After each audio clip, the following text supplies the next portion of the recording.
A partir de agora, na Rádio Rio de Janeiro, Ensinamentos de Paulo de Tarso, com Berenice Lima.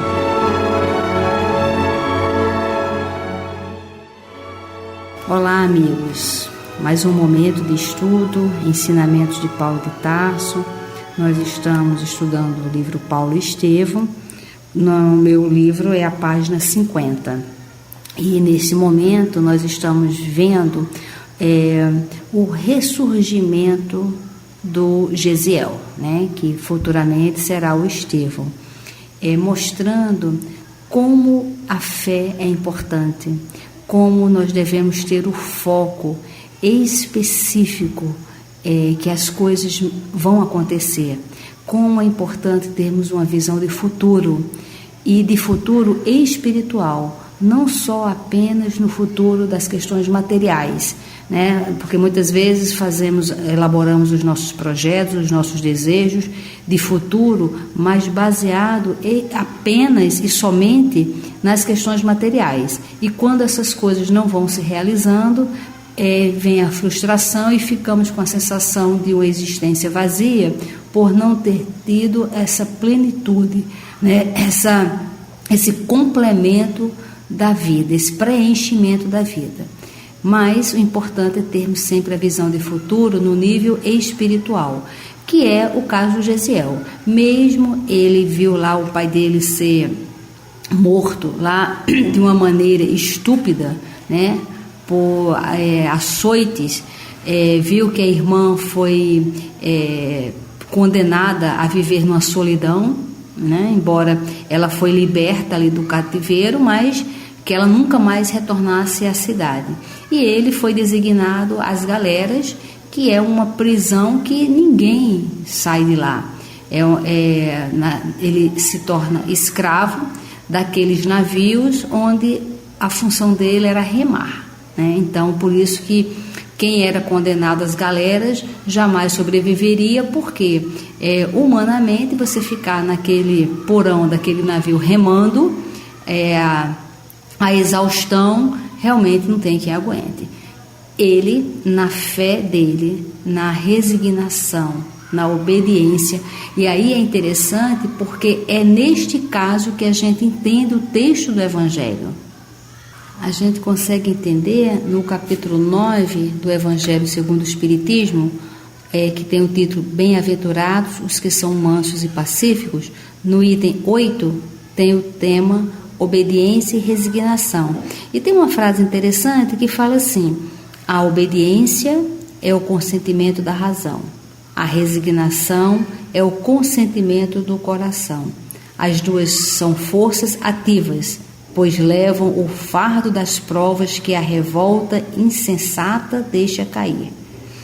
E o covarde não pode ser o resignado, assim como o orgulhoso e o egoísta não podem ser criaturas obedientes. E nós estamos vendo Gesiel nesta proposta íntima de obediência e resignação, porque o que estava acontecendo, embora ele sabendo que era uma injustiça, mas ele sabia que ele não podia fazer nada. Então, diante dessa injustiça, nós diante de qualquer injustiça, nós só podemos fazer ou aceitar ou nos revoltar. Só que a revolta nos traz consequências terríveis. E a medicina, a ciência está aí comprovando que como a revolta causa doença. E essa obediência é porque muitas vezes a gente tem dificuldade de entender. A gente às vezes acha que a pessoa boa, ela é otária. Às vezes a gente acha que ser resignado é ser tolo, é ser omisso, é baixar a cabeça. Não, o nosso orgulho e a nossa vaidade fazem com que a gente tenha essa interpretação errada desses sentimentos. Quando, na verdade, se tivermos a visão de futuro, se nos enxergarmos como espíritos imortais, aí vamos compreender que mesmo nessa situação de injustiça, nós podemos nos sentir livres, porque na verdade é o personagem, a personalidade de Gesiel naquele momento que estava sofrendo aquela injustiça. Só que ele não é aquele corpo que representa aquele nascimento dentro daquela religião, daquela época, que era um povo que estava sendo condenado injustamente. Mas sim, ele com essa visão de futuro. Então, é a visão de futuro espiritual que nos torna livres de qualquer injustiça. E aí, neste momento, aqui na página 50, o Emmanuel fala o seguinte: o feitor designou Gesiel incontinente e na mesma tarde o moço hebreu penetrou no camarote do enfermo, com o mesmo espírito de serenidade que costumava testemunhar nas situações mais díspares e arriscadas. Lembrando que aqui ele está no navio e, até pela questão da obediência e resignação dele, ele foi conquistando não só os escravos, mas como o capataz ali, né, o algoz que toma conta ali dos escravos, porque ele trabalhava remando com muita firmeza, com muita nobreza de caráter. E no navio tem um passageiro ilustre, um camarada muito rico, de uma posição bastante elevada, que adquiriu está tendo uma epidemia, né? E adquiriu essa doença que pode contaminar o navio todo. Só que como ele é uma pessoa ilustre, o comandante do navio tem que tomar conta. Então tem que deixar alguém tomando conta dele. E aí vamos lembrar de quem? Do escravo Gesiel, que foi intimado, né, a cuidar desse doente que é um passageiro ilustre. Então, nesse momento, a pena dele também é aliviada, porque ele deixa de remar no porão do navio e ele agora vai para o camarote cuidar desse doente, que é um passageiro ilustre que está no navio. E aí ele continua. Sérgio Paulo, que é esse passageiro ilustre que está no navio, né? Sérgio Paulo tinha um leito em desalinho. Não raro, levantava-se de súbito, no auge da febre que o fazia delirar, pronunciando palavras desconexas e agravando, com o movimento dos braços, as chagas que sangravam em todo o corpo. E aí esse Paulo pergunta para o Gesiel: quem és tu? E aí o Gesiel fala: chamo-me Gesiel, o escravo que vos vem servir. Então, quando ele se coloca dessa maneira, de humildade, né, e sincero, né, porque como ele foi designado escravo, então ele estava se comportando como um escravo e se apresentando como tal, mas com muita dignidade. E o Emmanuel fala assim, e a partir daquele momento consagrou-se ao enfermo com todas as reservas da sua afetividade. Lembra? Quando ele foi designado para remar, ele remava com toda a sua afetividade. Ele fazia o trabalho como se fosse o trabalho mais importante do mundo. E isso conquistou todos do navio. Agora foi designado a cuidar do doente. Ele vai tratar o doente com todas as reservas da sua afetividade. Com a permissão dos amigos de Sérgio, utilizou todos os recursos de que podia dispor a bordo, imitando a medicação aprendida no lar. Dias seguidos e longas noites, velou a cabeceira do ilustre romano, com devotamento e boa vontade. Banhos, essências e pomadas eram manipulados e aplicados com a extrema dedicação, como se estivesse a tratar um parente íntimo e muito caro.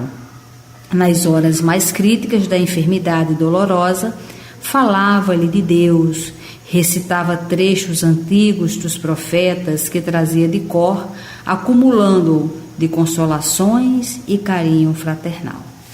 E a gente percebe nessa paradazinha aqui, que quando ele vai tratar esse enfermo, o Emmanuel dá uma dica aqui, né? Que ele tratava como se estivesse tratando um parente íntimo e muito caro. Nós, espíritas, nós precisamos desabrochar em nós essa visão espiritual, porque nós não sabemos quem são as pessoas que chegam ao nosso redor.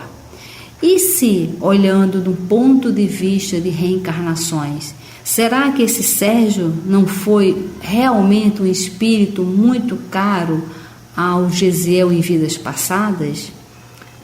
Então, quando Jesus fala naquela passagem, que eu acho assim uma passagem muito incrível, nessa passagem que está em Mateus 25, capítulo 25, versículo 35, Jesus fala: porque tive fome e me destes de comer, tive sede e destes de beber, era estrangeiro e me hospedastes-me, estava nu e vestistes-me, adoeci e visitastes-me, estive na prisão e foste me ver. Então os justos lhe responderão dizendo: Senhor, quando te vimos com fome e te demos de comer, ou com sede e te demos de beber? E quando te vimos estrangeiro e te hospedamos, ou nu e te vestimos? E quando te vimos enfermo na prisão e fomos ver-te? E, respondendo o rei, lhes dirá: em verdade vos digo que, quando fizestes a um destes meus pequeninos irmãos, a mim o fizestes. Então, nesse momento, Jesus ensina, transmitindo para todos nós, mais uma vez, um outro ensinamento dele, que ele fala o quê? Para nos amarmos uns aos outros como ele nos ama. Porque isto é atitude de amor, quando a gente cuida do outro. Então, nós temos que ter essa visão reencarnacionista para a gente poder valorizar quem está realmente à nossa frente. Então, o Gesiel, ele tem uma situação assim, com esse Sérgio, muito íntima.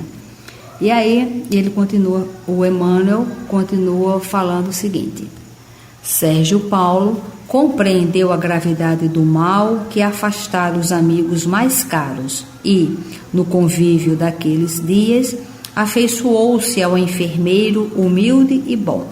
E aí é um aprendizado, porque neste momento da doença, o Sérgio Paulo, que era um homem importante e que tinha muitos amigos, mas na hora da necessidade real, esses falsos amigos, eles fogem. Então, nós vamos conhecer quem são as pessoas à nossa volta nos momentos que nós realmente precisamos, né? E foi neste exato momento que ele contou com quem? Com um desconhecido, com um escravo desconhecido. Mas a gente também percebe que o Gesiel não deixava passar a oportunidade de falar para o Sérgio Paulo sobre Deus, né?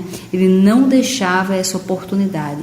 Que também a gente aprenda isso, da gente não deixar as pessoas saírem ao nosso lado sem a gente demonstrar a nossa visão de Deus, sem a gente transmitir essa integração nossa com Deus. E aí o Emmanuel continua, ele falando: depois de alguns dias em que Gesiel conquistara plenamente a sua admiração e o seu reconhecimento pelos atos de inexcedível bondade, o doente entrou em rápida convalescença com manifestações de geral alegria.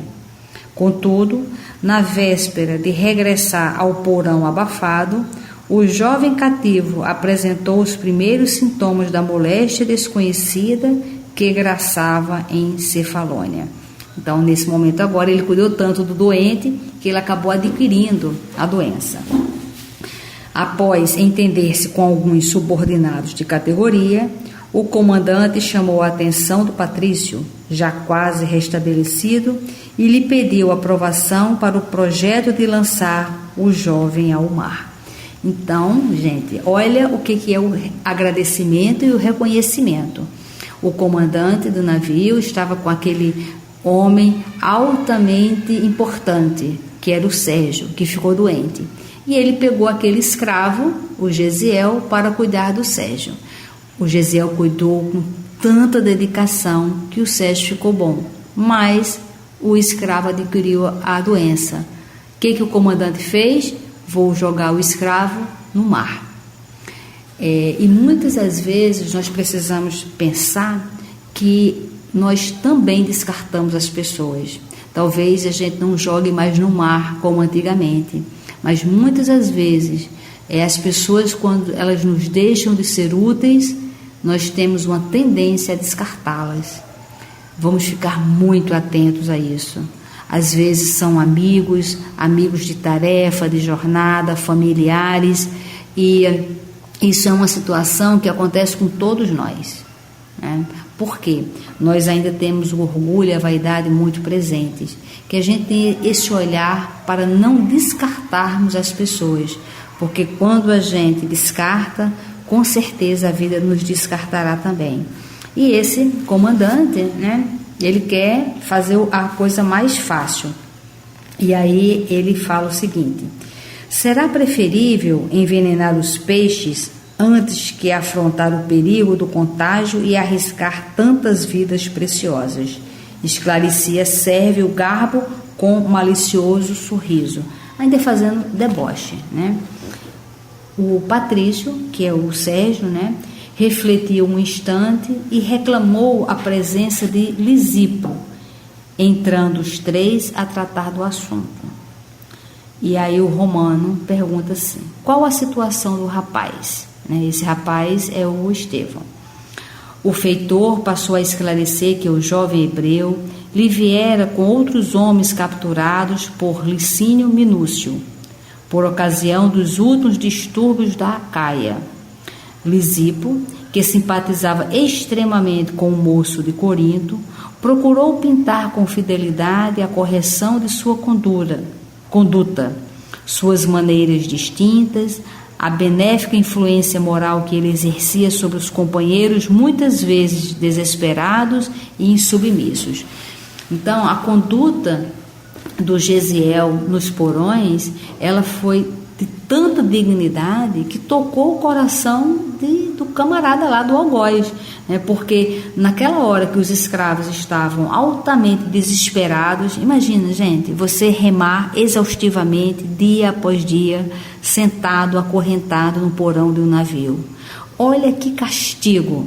Então tem hora que a pessoa não aguenta, mas o Gesiel estava ali, sempre com palavras de ajudando, como ele diz aqui, olha, benéfica influência moral. Então, será que nós teríamos uma benéfica influência moral para sermos notados pelos nossos inimigos? Porque isto aqui é uma conquista.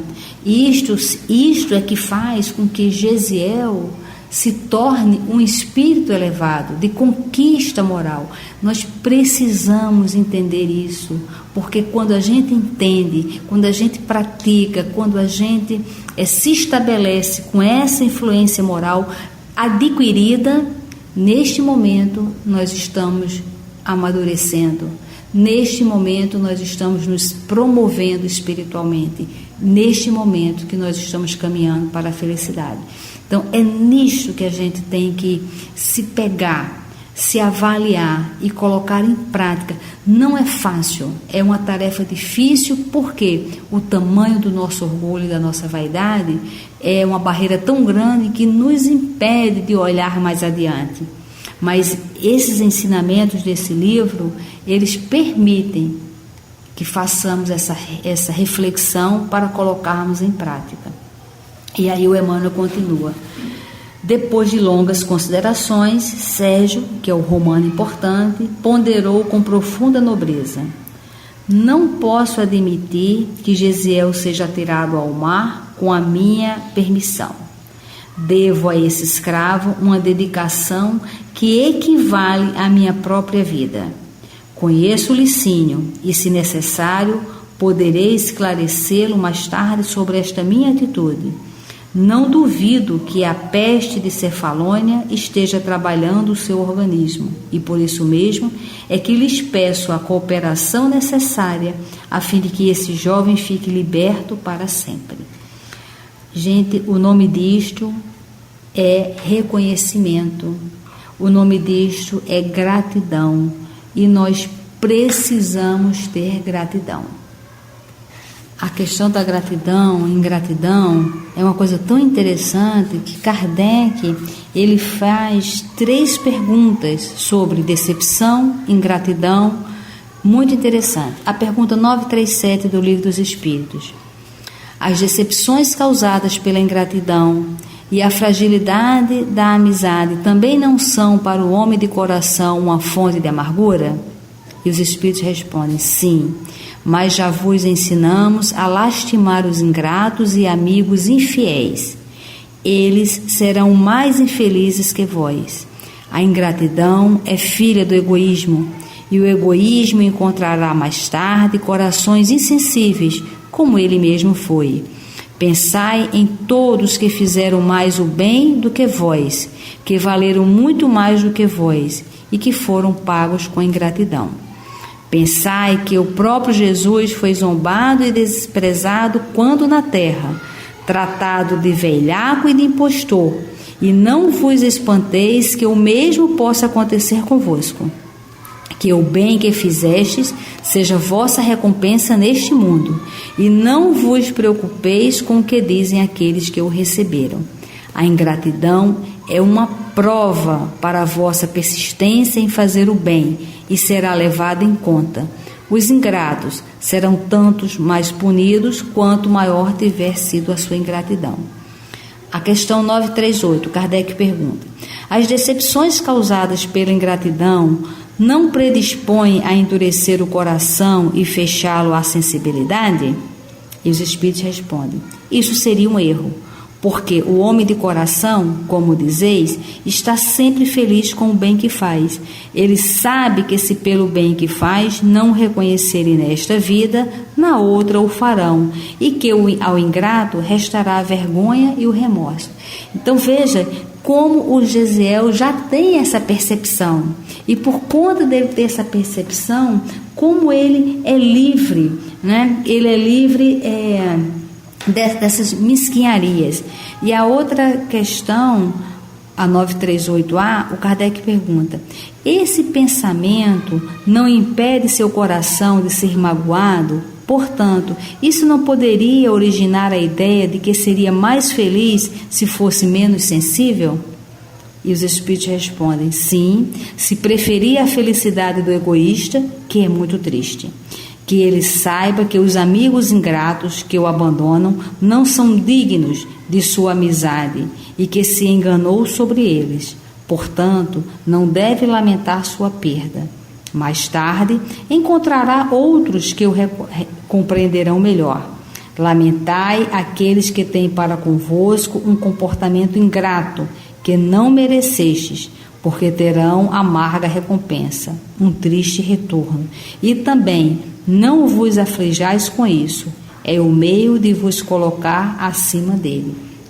Olha, quando nós sofrermos a ingratidão, que tenhamos esse pensamento de compreensão, porque o mais importante é nós não sermos ingratos, é nós não termos a postura do comandante do navio de querer jogar o Gesiel ao mar, mas sim ter a conduta moral do Sérgio, o romano, que fala absolutamente: nós temos que ser gratos a esse escravo por ter me salvado. E o Kardec ainda faz uma nota na questão 938A, que ele diz assim: a natureza deu ao homem a necessidade de amar e de ser amado. Um dos maiores prazeres concedidos na terra é o de encontrar corações que simpatizam com o seu, o que é indício de uma felicidade que lhe está reservada no mundo dos espíritos perfeitos, onde tudo é amor e benevolência. É um prazer recusado ao egoísta. Então, se nós queremos estar em contato com os benfeitores, se nós queremos esse progresso dos mundos felizes, que vamos treinando agora, que sejamos gratos às pessoas, que sejamos gratos, inclusive aos nossos inimigos, porque muitas das vezes é a ingratidão dos outros que faz com que a gente reflita sobre as vezes que nós fomos ingratos. Então vamos focar nisto, gente, que esse ensinamento de hoje, ele fique muito firme em nossos corações. A gratidão. Muita paz a todos. Você ouviu na Rádio Rio de Janeiro Ensinamentos de Paulo de Tarso, com Berenice Lima.